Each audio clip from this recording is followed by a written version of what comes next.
Boa tarde, esta é a sexta aula em regime de ensino remoto emergencial da disciplina Tópicos Especiais de Metafísica 2, segundo semestre letivo de 2021. Qual foi o caminho percorrido até aqui? Essencialmente, o caminho percorrido até aqui consistiu em mapear o que eu chamei o prólogo epistemológico do nosso itinerário. Nós tratamos de entender como é que uma tese metafísica, e uma tese metafísica bastante radical, a saber que não há espécies naturais reais, só espécies nominais, como é que isso pôde emergir de uma discussão de um problema essencialmente epistemológico, que é a caracterização da relação lógica de confirmação entre proposições teóricas e proposições observacionais. Não se trata de mostrar que a tese epistemológica tem consequências metafísicas, isso está fora de questão, não se trata disso, mas sim que a tese epistemológica tem pressuposições metafísicas. E é o mérito duradouro de Nelson Goodman ter mostrado isso. Então, brevemente recapitulando, porque isso é importante que esteja muito claro para todo mundo. Qual foi o caminho que nós percorremos aqui? Nosso ponto de partida foi a forma de que se reveste na filosofia do século XX o problema clássico da indução, aquilo que Goodman chama o velho problema da indução. O velho problema da indução é um problema formulado lapidarmente por Hume no Tratado da Natureza Humana. Por que é que casos positivos de uma hipótese me autorizam e como é que me autorizam a esperar mais casos positivos da hipótese. E o ponto todo de Hume é que essa expectativa de que as coisas serão no futuro como foram no passado não tem uma base lógica. De fato, a única base que ela tem é psicológica. Ela está a força do hábito acumulado de observar certas conjunções constantes me leva a esperar novas ocorrências dessas conjunções no futuro. Eu estou acostumado a ver a conjunção entre fogo e fumaça, e isso me leva a esperar observar no futuro que onde tem fumaça tem fogo. Esse era o velho problema da indução. E a outra coisa acerca desse velho problema que é importante ter presente, para qual também Goodman chama atenção, nesse livro que é o livro básico de tudo que nós estamos fazendo, a obra-prima de Goodman, Fact, Fiction and Forecast. É um livrinho de 120 páginas. E é um dos grandes clássicos da filosofia do século XX. Como eu já disse, é um dos poucos livros de filosofia contemporânea que todo estudante de filosofia devia ser obrigado a ler. Devia ser proibido se formar sem fazer prova de ter lido esse livro genial. Mas, bem, a crítica clássica endereçada a Hume toma forma, em particular, nas queixas dos kantianos. E, fundamentalmente, o que se diz é, olha, Hume deu uma resposta irrelevante para o problema que ele suscitou. O problema que Hume suscitou foi quando é que nós estamos justificados a fazer inferências indutivas. O que nos autoriza a fazer essas inferências? E a resposta de Hume a essa pergunta foi: nós fazemos inferências indutivas em tais e tais condições. E a crítica era que descrever origens, fazer uma genealogia factual dos nossos hábitos inferenciais, não é justificar. A pergunta, para usar os termos de Kant, a pergunta de Goodman é uma pergunta de direito, é um quid iuris, com que direito fazemos inferências indutivas, e a resposta de Hume foi um quid facti. As situações em que de fato nós fazemos inferências indutivas são essas e essas. Tá? Chega-se então ao que Goodman diz ser a incômoda conclusão de que o maior filósofo moderno, é assim que ele se refere a Hume, teria se enganado completamente acerca da natureza do seu próprio problema. E Goodman diz isso que me parece totalmente errado. Tá? O que é preciso entender para entender a solução de Hume é que o problema de justificar a indução não se deixa separar, como pretendem os kantianos e os que seguiram Kant nessa direção, do problema da justificação. O problema da justificação não se deixa separado do problema de descrever a indução. Ao descrever, quando nós de fato fazemos induções, nós estamos dando conta das situações em que é justificado fazer induções.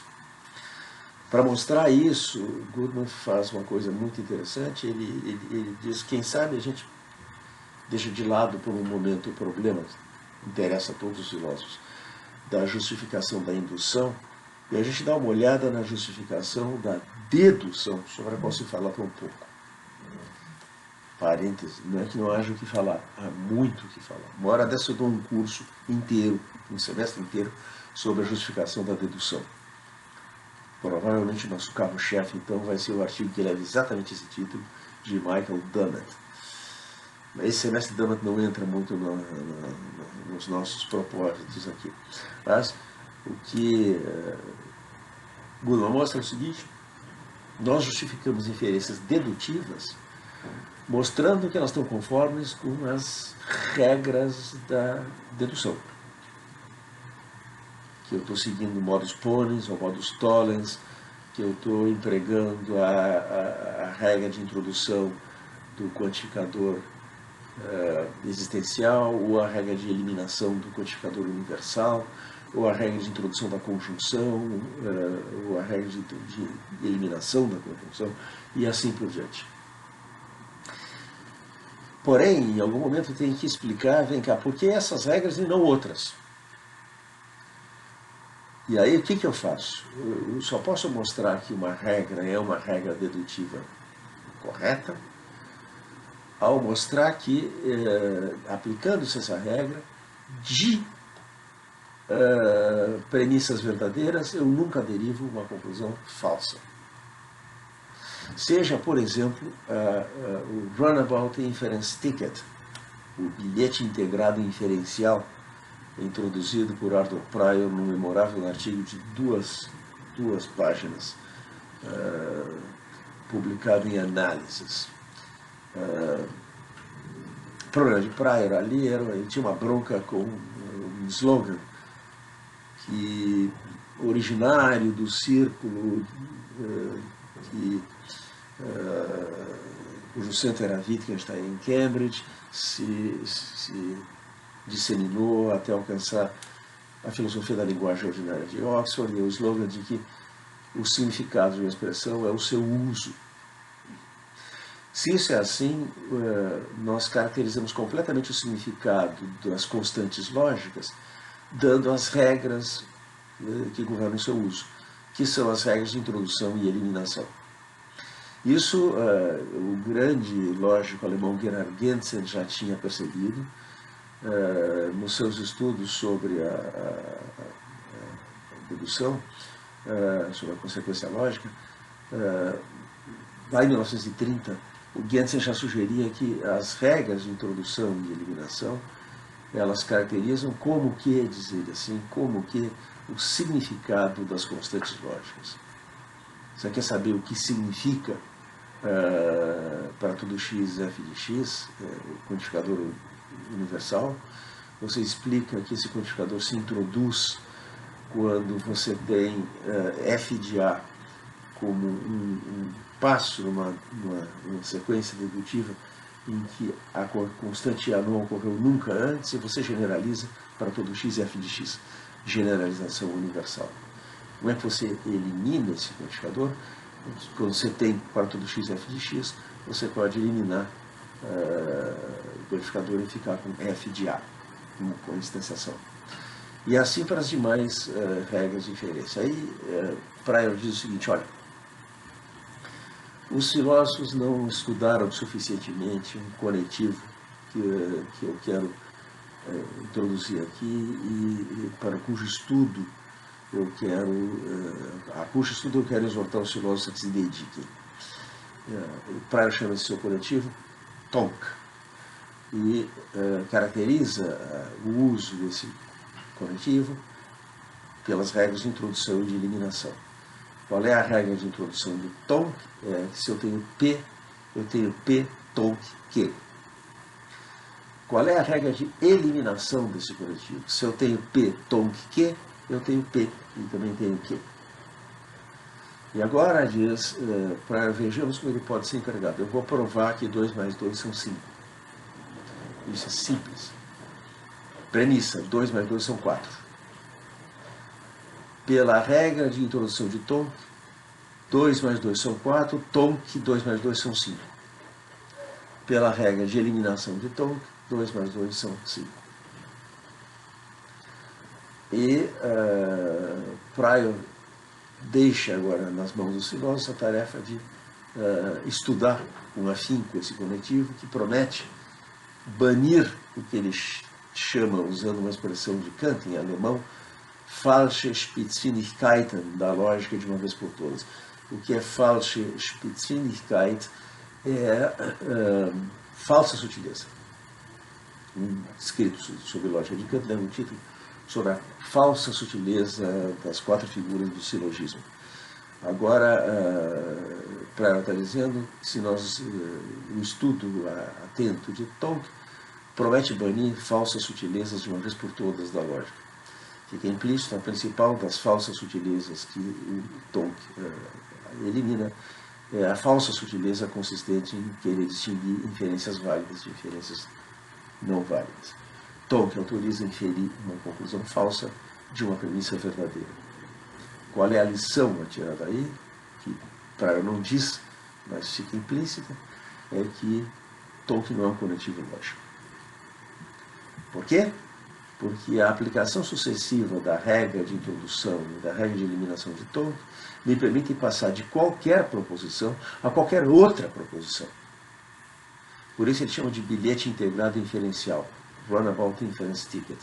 Um Runabout Ticket é um bilhete que você compra que te permite utilizar o metrô e os ônibus, o serviço de transporte público de uma cidade durante um dia inteiro, indo de onde quer que você esteja, aonde quer que você queira ir. Bilhete integrado. Leva para qualquer lugar. Na mais importante das respostas suscitadas pelo quebra-cabeça de Prior, Noel Belknap, que foi extremamente prolixo, escreveu 5 páginas, vejam só que absurdo, 5 páginas. Belknap diz o seguinte, olha, o que está acontecendo, que não acontece no caso de Tonk, e que é requerido quando eu tenho uma constante lógica genuína, é a seguinte: a aplicação sucessiva da regra de introdução e da regra de eliminação de uma constante lógica deve zerar as contas, ou seja, eu volto ao ponto de partida. Tá? Eu tenho P, aplico a regra de introdução da junção P ou Q. Tá? Se eu agora aplicar a regra de eliminação, eu tenho que voltar a P. Eu zero as contas. E nisso consiste o requisito do que Belknap chama harmonia entre regras de introdução e de eliminação. As regras de introdução e de eliminação de coletivos estão harmonizadas quando, repito, a aplicação sucessiva da introdução e da eliminação nos traz de volta à estaca zero. O que não acontece com Tonk. A aplicação sucessiva da regra de introdução e da regra de eliminação de Tonk nos levam de qualquer lugar a qualquer outro lugar. Violado, assim, o requisito de harmonia entre regras de introdução e de eliminação, nós podemos dizer Tonk não é um conectivo lógico. Por que eu fiz essa digressão? Para mostrar como é que se justifica uma regra lógica. O que os lógicos fazem, olhem para o que os lógicos fazem quando fazem provas de correção e completude de sistemas formais. Essencialmente se mostra que as regras de dedução sancionam as deduções que nós reconhecemos como válidas. Aquelas em que, se as premissas são verdadeiras, a conclusão deve ser também. Então, isso agora, diz Goodman, parece ostensivamente circular. Para justificar inferências que nós fazemos, nós apelamos para as regras da inferência. Quando se trata de justificar as regras, nós apelamos para as inferências. Mas, diz Goodman, o círculo é um círculo vicioso. Entendam, virtuoso, não é vicioso, é um círculo virtuoso. Por quê? Porque é no ajuste mútuo entre regras e inferências que se encontra toda a justificação que nós podemos dar de umas e de outras e toda a justificação de que de fato nós precisamos, e não mais do que isso. Esse delicado processo de ajuste mútuo é o que ficou conhecido como o método do equilíbrio reflexivo, que foi empregado de maneira tão brilhante por John Rawls no seu clássico Uma Teoria da Justiça. Tá? Agora bem, uma vez que nós tenhamos apreciado que a justificação da indução não é radicalmente diversa da descrição das circunstâncias em que de fato nós fazemos induções, nós dissolvemos o velho problema da indução. Tá? Qual é o novo problema que nós temos agora? Bom, o novo problema nasce no contexto das investigações do Círculo de Viena. Para os filósofos do Círculo de Viena, Rudolf Carnap, Moritz Schlick, Otto Neurath, Hans Hahn, Friedrich Waismann e por aí vai, a pedra fundamental do seu projeto filosófico era o princípio de verificação, que é uma caracterização devida originariamente a Wittgenstein do significado de uma proposição. E ela consiste na seguinte ideia: o significado de uma proposição é o método da sua verificação. Esse princípio é o critério para demarcar o sentido de contrassenso, o que faz sentido e o que não faz sentido, e por essa via demarcar a fronteira que separa a investigação científica da especulação metafísica. Ora, a aplicação desse princípio teve vários percalços. Há, a propósito, um ensaio de Hempel, inteiramente dedicado às dificuldades na aplicação do que ele chama de critério empirista de significado cognitivo, que é o princípio de verificação. Esse ensaio está no volume que nós temos cujo texto integral nós temos no nosso Dropbox, Aspects of Scientific Explanation. Bom, esse volume contém também a reedição, agora acompanhada de um pós-fácil, do artigo clássico de 1945 de Hempel, Estudos sobre a Lógica da Confirmação, publicado em 2 partes, em Mainz, se não me engano, em 1945. Em 1943, no Journal of Symbolic Logic, Hempel havia publicado uma definição puramente sintática de confirmação. Onde é que entra a ideia de confirmação? Bom, nos percalços do princípio de verificação, quando nós estamos investigando o teste de uma teoria científica. Qual é que é o problema aí? É que uma teoria científica tem a forma de um condicional quantificado universalmente. A forma mínima de uma teoria científica é para todo x, se f de x, então g de x. Você tem um condicional, se eu tenho isso, eu tenho aquilo, e a quantificação universal. Todo o corpo aquecido dilata. Tá? Qual é que é o problema com esse enunciado? É que ele não é verificável. Se o sentido de um enunciado é o método da sua verificação, então, peraí, as leis da física, da química, da biologia, as leis da ciência natural e da ciência social, da sociologia, da antropologia, as leis científicas não são verificáveis. Por quê? Porque a menos que eu esteja lidando, coisa que nunca acontece na ciência, com um universo, finito, e dois, inteiramente acessível, eu nunca vou poder verificar uma proporção quantificada universalmente. Porque haverá todos os casos não observados, passados, presentes e futuros, aos quais a lei se aplica, mas aos quais eu não tenho acesso para poder decidir se, nesses casos, a lei está sendo satisfeita ou não. De onde abre-se um dilema, ou nós vamos até o amargo fim e sustentamos que as leis da ciência não têm significado, que elas não são enunciados teóricos que dizem como as coisas são na realidade, mas enunciados metodológicos que dizem como a descrição das coisas na realidade deve ser organizada. Essa concepção normativa das leis da ciência tinha sido esboçada por Wittgenstein no Tratados Lógico-Filosóficos, e é a sua resposta de Wittgenstein, que nisso é acompanhada por Moritz Schlick, ao problema de que as leis universais da ciência não são verificáveis. Pois muito bem, elas não têm significado. Essa solução é um osso duro demais para Ruy, tanto para Carnap como para Neurath, Weismann e assim por diante. O que eles dizem, não. Se o princípio de verificação tem a consequência que as leis da ciência, que são o nosso paradigma de conhecimento objetivo, não são verificáveis e, portanto, não tem sentido, se a consequência vai ser dizer que as leis da ciência não têm sentido, então é o princípio de verificação que tá mal, não são as leis da ciência. É preciso rever o princípio de verificação. E é isso que Carnap propõe quando propõe substituir o requisito de verificabilidade pelo requisito de testabilidade. A pedra de toque de toda a ciência empírica é, sim, que as suas hipóteses teóricas são testáveis na observação e na experimentação. Mas o teste de uma lei científica, bem, ele pode ter dois resultados.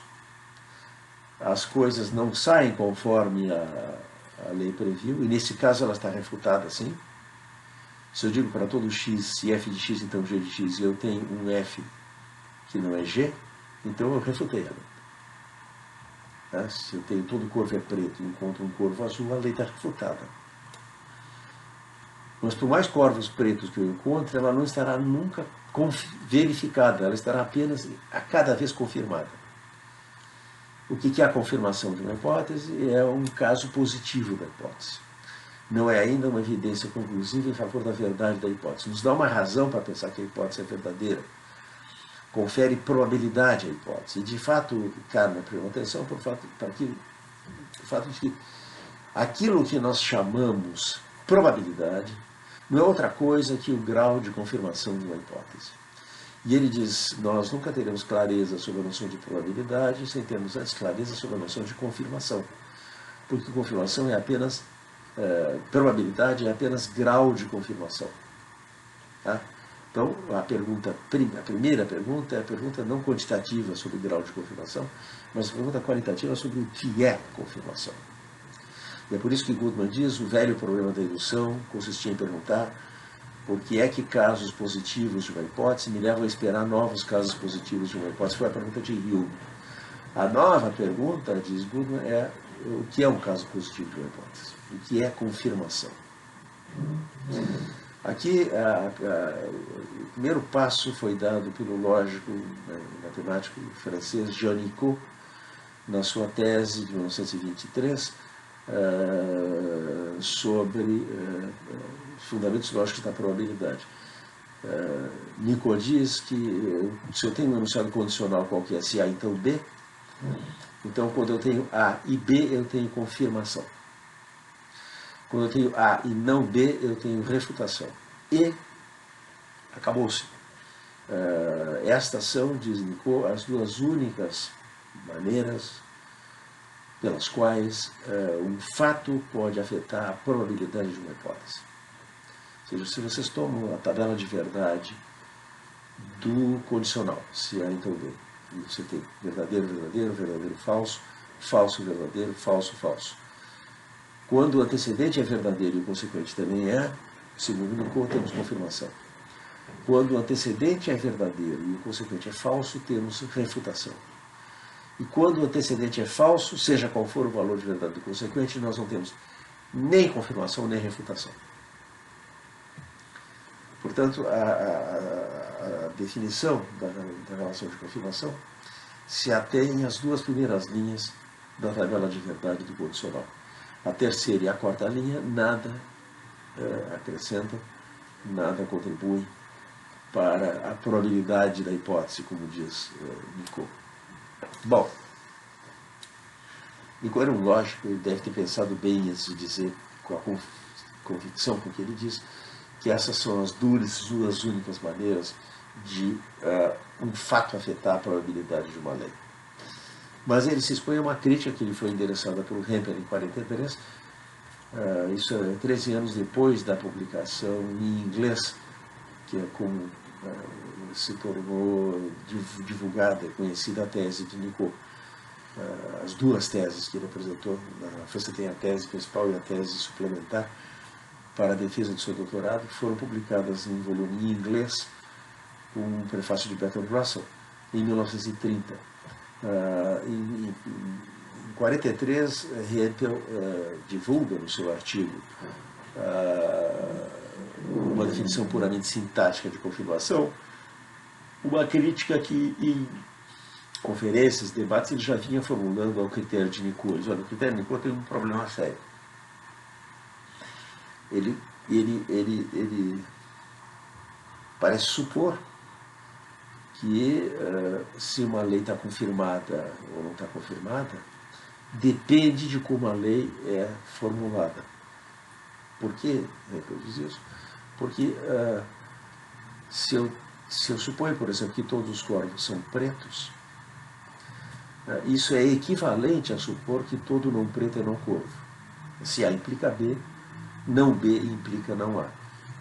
Então, todo corvo é preto é equivalente a todo não preto é não corvo.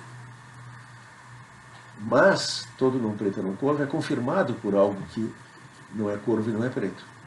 Tá?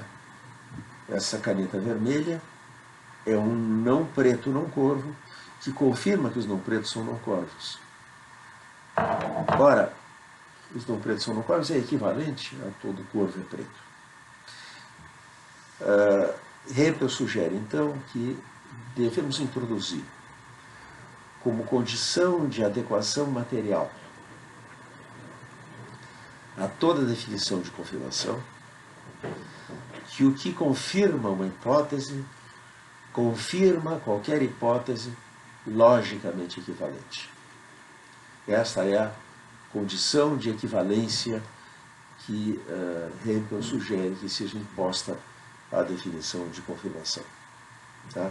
Nesse caso, a terceira e a quarta linha da tabela de verdade do condicional não vão ser casos de neutralidade, como supôs Nicot, mas de confirmação. E a confirmação coincide, finalmente, com a tabela de verdade.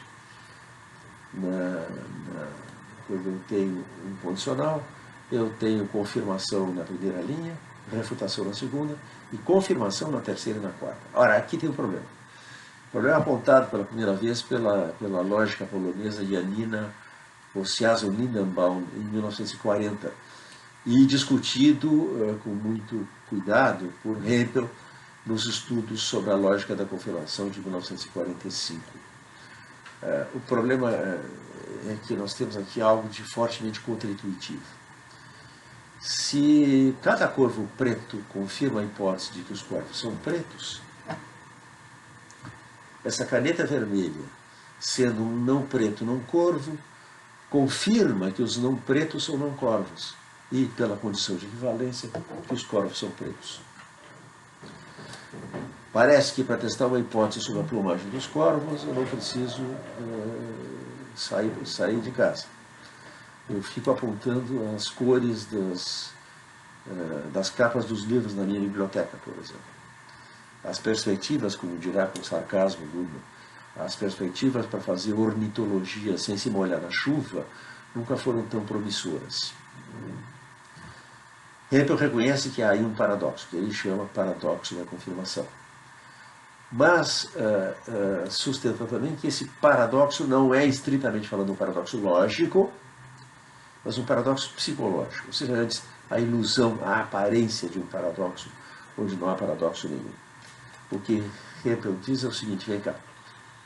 Se nos parece absurdo que uma folha verde ou uma caneta vermelha possam confirmar a hipótese de que os corpos são pretos, é porque nós já temos a informação antecedente de que isto é uma folha, e esse não preto que eu tenho aqui, ou de que isso é uma caneta. Dada essa informação antecedente, eu já sei que esse objeto não poderá, em circunstância alguma, refutar a hipótese de que os corpos são pretos. Né? E por isso eu descarto essa confirmação. Mas, diz Hempel, não é que não haja confirmação. É que essa confirmação não acrescenta nada ao conhecimento que nós já temos. Como ela é epistemicamente irrelevante, porque não traz novidade nenhuma, nós a descartamos.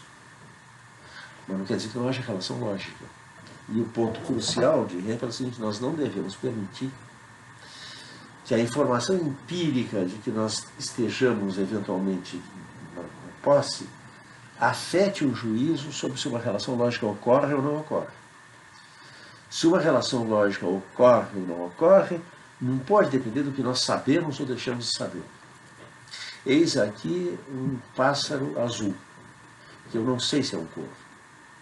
Bom, nesse caso, eu vou prestar bastante atenção, vai me interessar examinar esse animal, essa espécie, porque se isso for um corvo azul, está refutada a minha hipótese.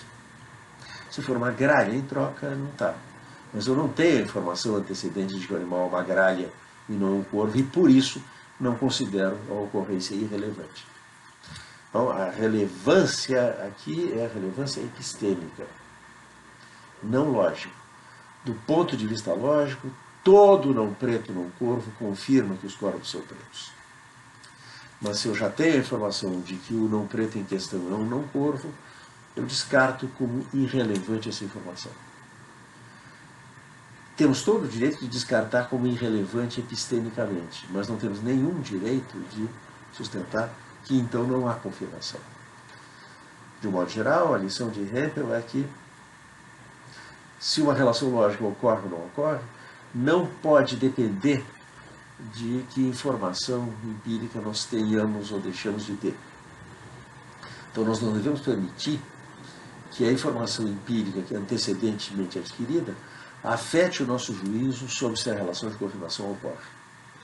Hempel não está sugerindo que os cientistas façam lobotomia e esqueçam tudo o que sabiam antes e percam tempo observando folhas verdes e canetas vermelhas quando eles querem saber se os corpos são todos pretos. Simplesmente que isso não interfira com o juízo sobre se a relação de confirmação ocorre. Ela ocorre sim, mas sendo uma confirmação irrelevante, a impressão que nós temos é que não se trata de confirmação. Então, Hempel dá aquele famoso exemplo: eu quero testar a hipótese de que todo sal de sódio em combustão emite uma chama amarela. Eu tomo uma porção de sal de sódio, ponho fogo e observo a cor da chama que é emitida. Se ela for amarela, a hipótese está confirmada; se for de outra cor, a hipótese está refutada. Agora, diz Hempel, imaginemos um caso que eu tenho um composto que eu não sei se é sal de sódio ou outra coisa. Eu quero saber o que é. Muito bem, eu ponho em combustão. Se emitir uma chama amarela, é um sal de sódio. Se emitir uma chama de outra cor, não é um sal de sódio. Nesse caso, a proposição todo sal de sódio em combustão emite uma chama amarela não está sendo testada aquela experiência. Ela está sendo pressuposta. E ela serve como critério para decidir se algo é ou não é sal de sódio. Então, o paradoxo da confirmação se dissolve quando nós mantemos cuidadosamente separadas considerações lógicas. A ideia é que a relação de confirmação é uma relação lógica e é essencialmente a conversa da instanciação. Eu tenho a lei geral, cada instanciação da lei geral confirma essa lei. E nós mantemos separada a consideração sobre se essa relação lógica ocorre, de considerações sobre o que é e o que não é epistemicamente relevante, sobre o que traz e o que não traz informação nova. E essa é a solução do paradoxo em 1945, nos estudos sobre a lógica da confirmação, né? Como eu disse, já antecipada em 1940, nos estudos de Janina Osiason-Lindenbaum, que Hempel cita e a quem ele dá crédito. Bom, nós agora temos um problema, e aqui é onde Nelson Goodman entra em cena pela primeira vez. Goodman observa que a noção de confirmação de Hempel tem um problema. Parece que está tudo muito bem agora, parece que nós abandonamos o critério de Nicot por ser uma definição parcial de confirmação, que nós temos agora uma definição que não é parcial, porque dá conta de todos os casos, mas algo muito grave está acontecendo aqui. É que a confirmação de todo corvo é preto por um não preto não corvo também é uma confirmação da hipótese contrária de que todo corvo não é preto, ou nenhum corvo é preto. Em suma, o critério de Hempel permite confirmar ao mesmo tempo uma hipótese e a hipótese contrária. Estamos às voltas com a distinção aristotélica em contrários e contraditórios. O contrário de todo A é B é nem todo A é B. Perdão, o contraditório de todo A é B é nem todo A é B. O contrário é nenhum A é B. A confirmação por um não preto não corvo de todo corvo é preto não confirma seu contraditório, e nem todo corvo é preto. Mas o que é terrível é que confirma, é muito pior, o seu contrário, que todo corvo é não preto. Eis aí a hipótese todo corvo é preto, que é equivalente a todo não preto é não corvo. Agora consideremos a hipótese contrária. Todo corvo é não preto, que por contraposição é equivalente a todo G é não F, todo corvo todo preto é não corvo. Eu eliminei uma dupla negação no antecedente desse condicional. Ao fazer a contraposição, eu neguei o consequente, que já era uma proposição negativa, e obtive uma proposição afirmativa. Ora, essas duas hipóteses, 1 e 3, são equivalentes, mas os seus contrários não são equivalentes. Tá? Considere-se 4. Para todo x, se x é não preto, x é corvo. E considere-se agora a contrapositiva. Para todo x, x não é corvo, então x é preto. Qualquer proposição da forma todo f é g, em que o antecedente, x é f, é falso, confirmada pelo critério de Hempel por qualquer não f. Mas isso confirma tanto que todo corvo é preto, quanto que todo corvo é não preto. Ora, isso é intolerável. Uma definição de confirmação deveria me dar uma razão para, diante da hipótese todo corvo é preto, eu deveria ter a confirmação da hipótese de que todo corvo é preto e não de outra cor. Uma confirmação da hipótese de que os corvos são pretos só pode ser uma confirmação da hipótese de que os corvos são pretos e não de outra cor. A definição de Hempel não satisfaz essa condição. A confirmação que Hempel definiu não é confirmação seletiva, porque não permite escolher entre uma hipótese e a hipótese contrária.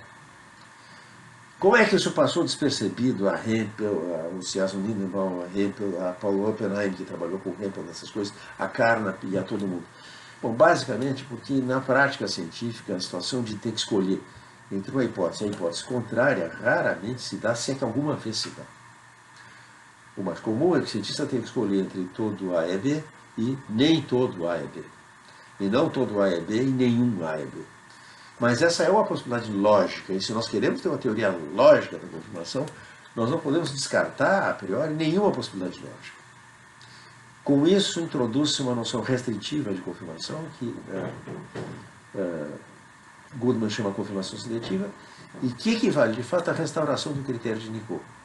Se vê agora que o critério de Nicot era motivado por considerações lógicas e não meramente psicológicas. Não se trata simplesmente de descartar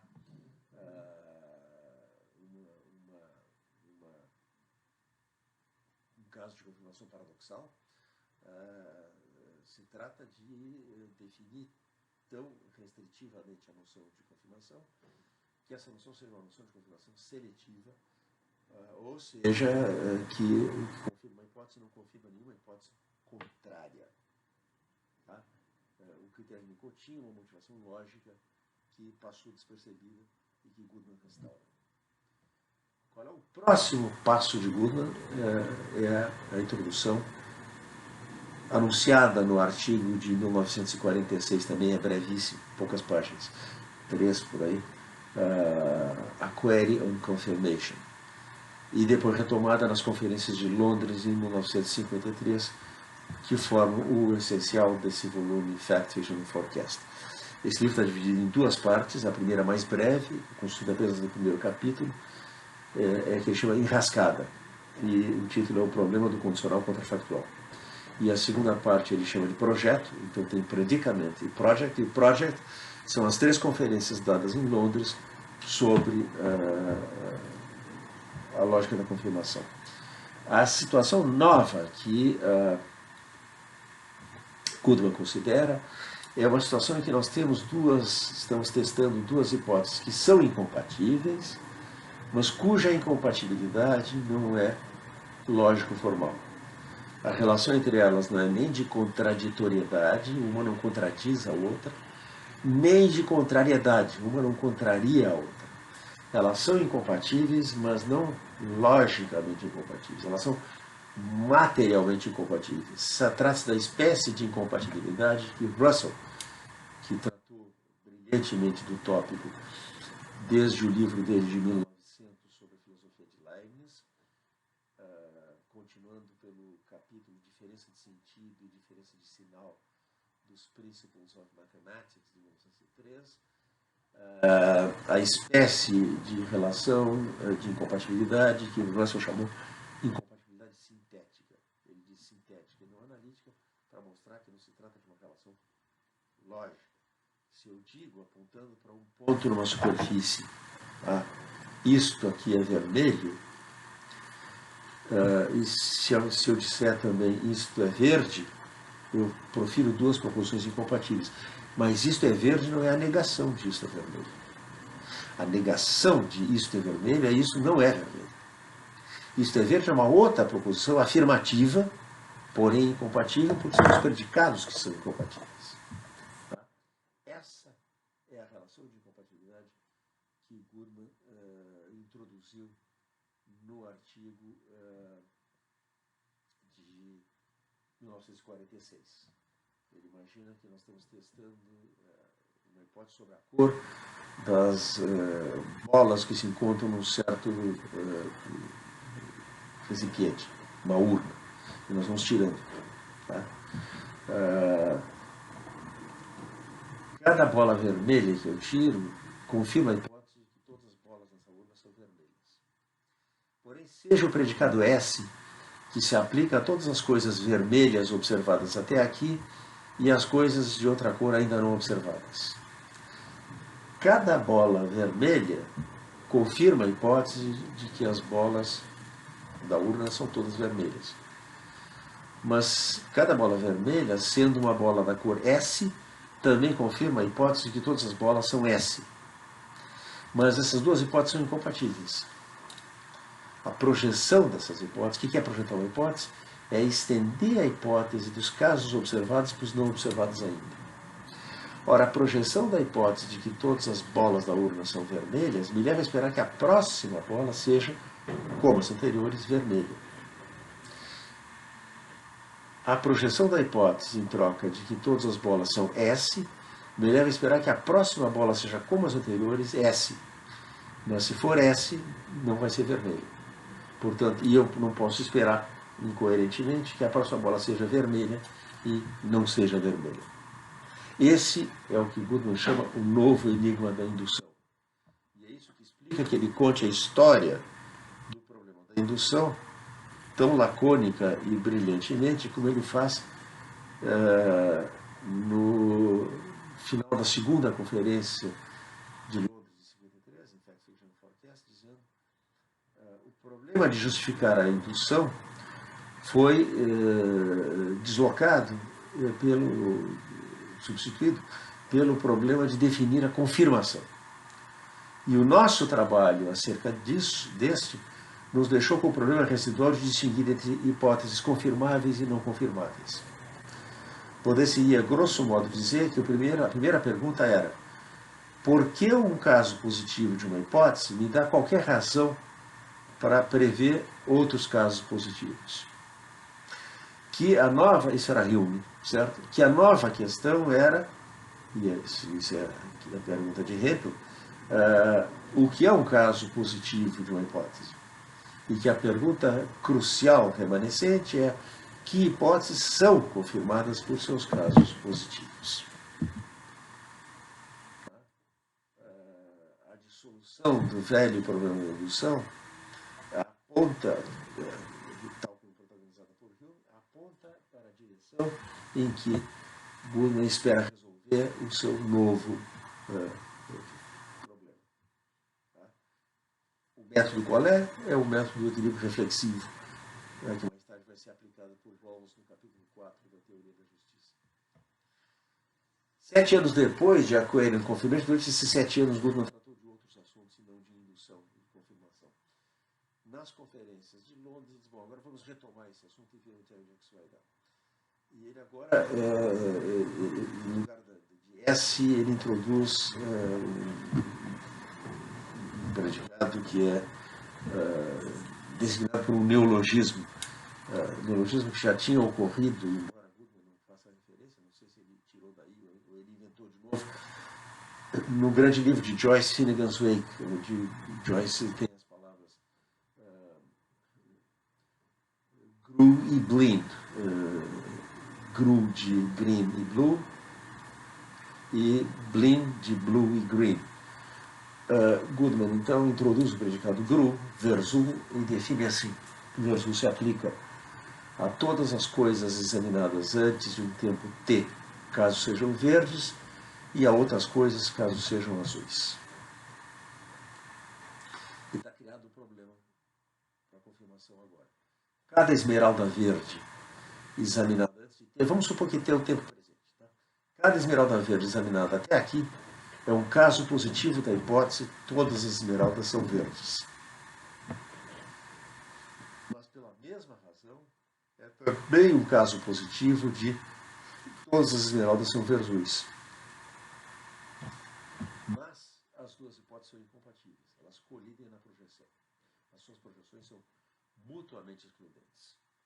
Se eu projeto a hipótese de que toda esmeralda é verde, isso me leva a esperar que a próxima esmeralda seja como as anteriores, verde.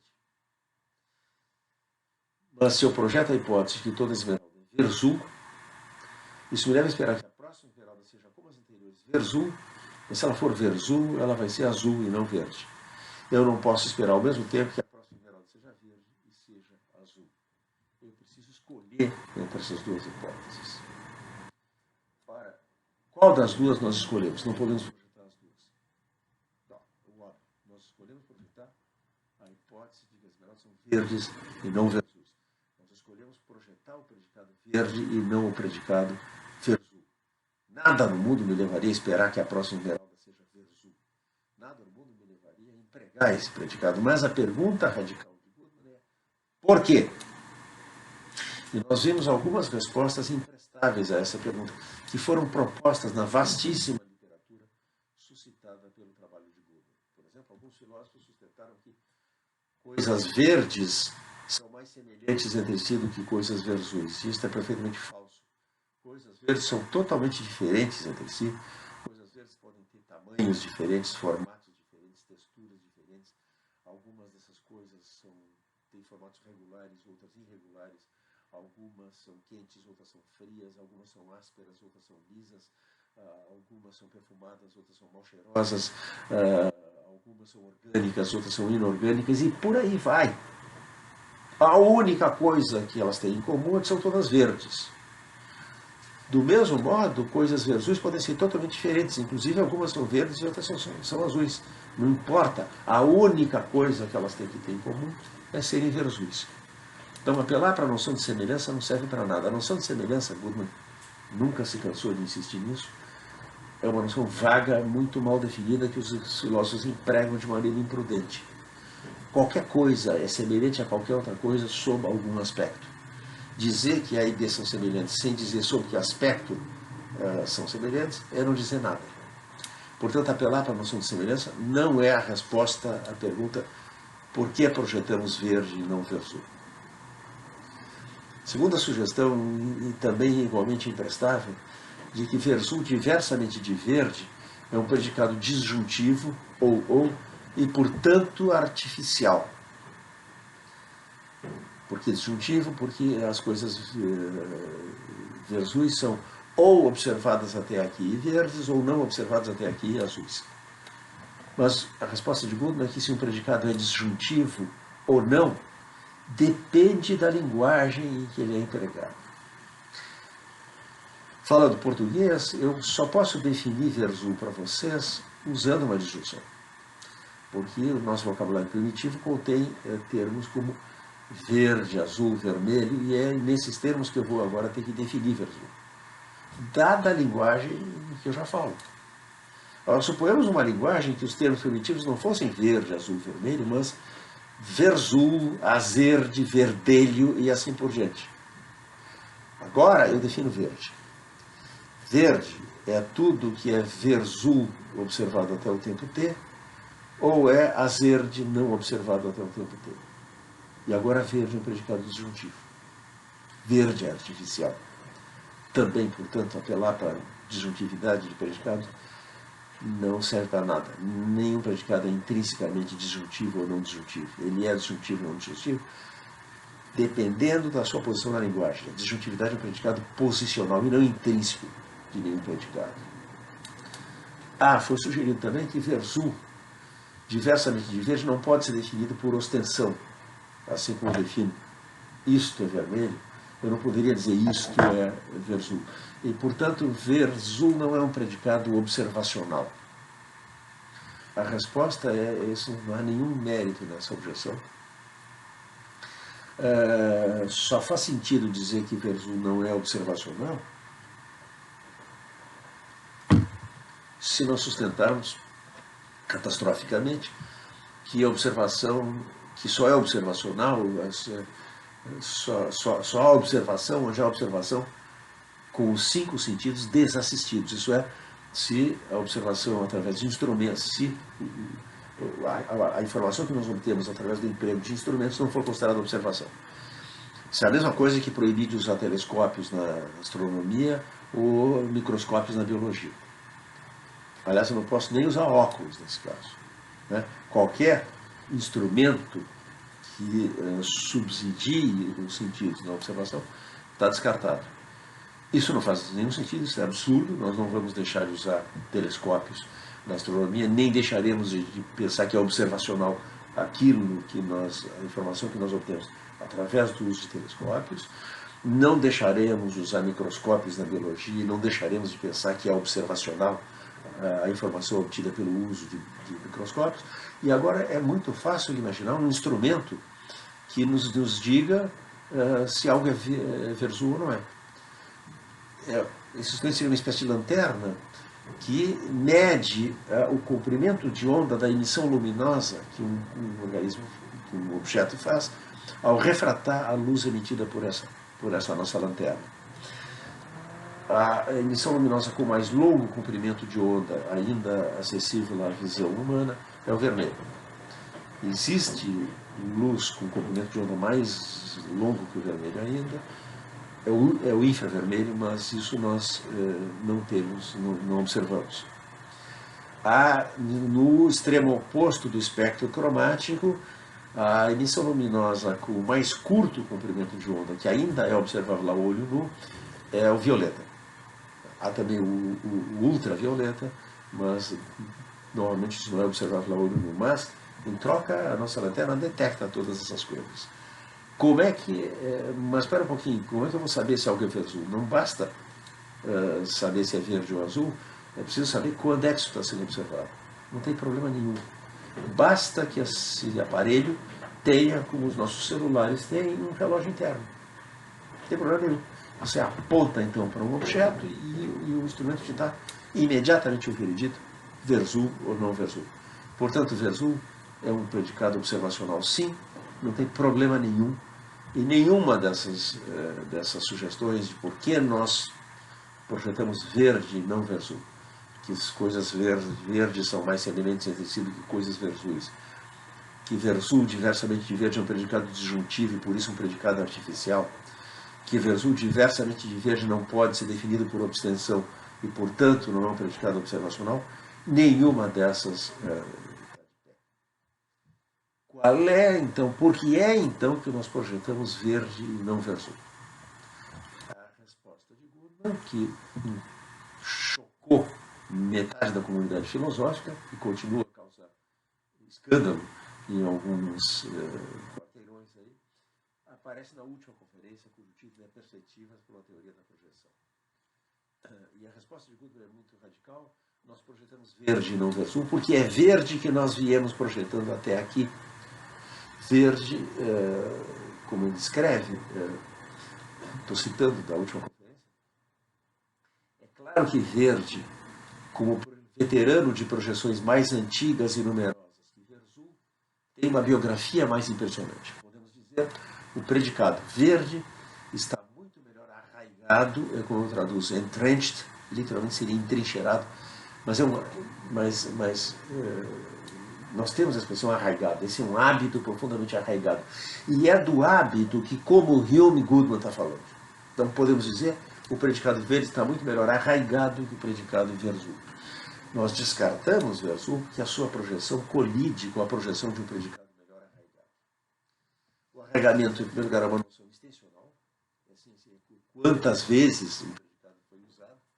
Tá? Trata-se de indução por simples enumeração. Tá? E é importante, o critério fundamental aqui é que predicados não são intrinsecamente projetáveis ou improjetáveis. A sua projetabilidade é sempre comparativa. Em comparação com verde, verzul não é projetável. Em comparação com verzul, verde é projetável. Tá? A classe projetiva de uma hipótese é o conjunto dos casos positivos da hipótese. A hipótese pode ser suportada, se ela tem casos positivos, ela pode ser violada, se ela tem casos negativos, e a hipótese pode, mera possibilidade lógica, que empiricamente vai ser muito difícil de dar, mas eventualmente ser uma hipótese que é esgotada, isso é, não há mais para onde projetá-la. Tá? Definir projetabilidade, em outras palavras, é projetar o predicado projetado no predicado projetável. Tá? E o arraigamento comparativo sugere um critério de resolução de conflitos projetivos. E isso é tudo que Goodman espera da sua caracterização de projetabilidade em termos comparativos. Como ele diz, um princípio para eliminação de projeções improjetáveis.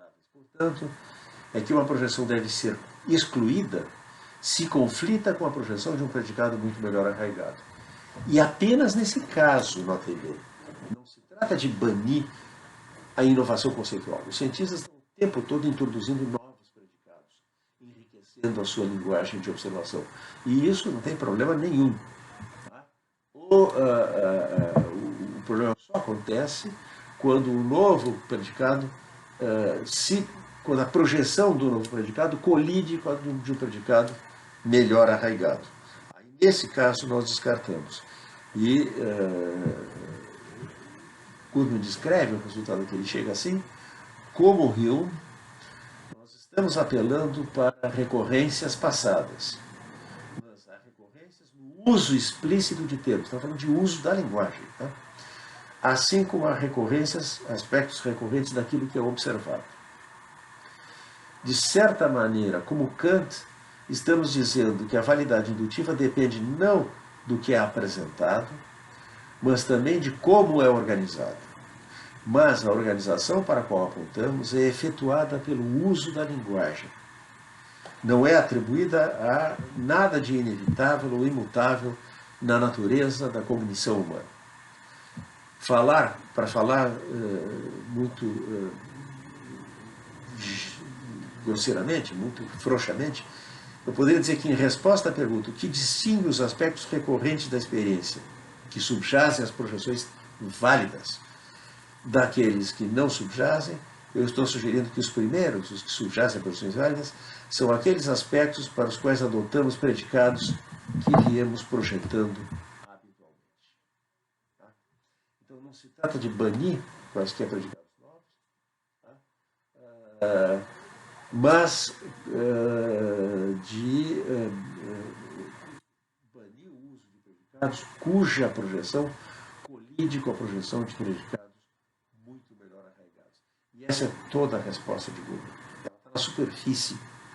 Ela tem o mesmo caráter refrescantemente não cósmico que ele atribui à solução humeana do problema da indução. E é daqui, desta plataforma, que Google vai dar um passo decisivo ao sustentar que é o arraigamento de um predicado que constitui uma classe, uma espécie. Que espécies de coisas são, que espécies de coisas existem, depende de que predicados estão arraigados. Então, vai emergir das considerações epistemológicas de Goodman uma pressuposição metafísica, de que não há juntas na natureza, para falar com Platão, que nós cortaríamos ao classificar, ao fazer uma taxonomia das espécies de coisas existentes. Isso depende exclusivamente do uso da linguagem. Mais sobre isso na nossa próxima aula.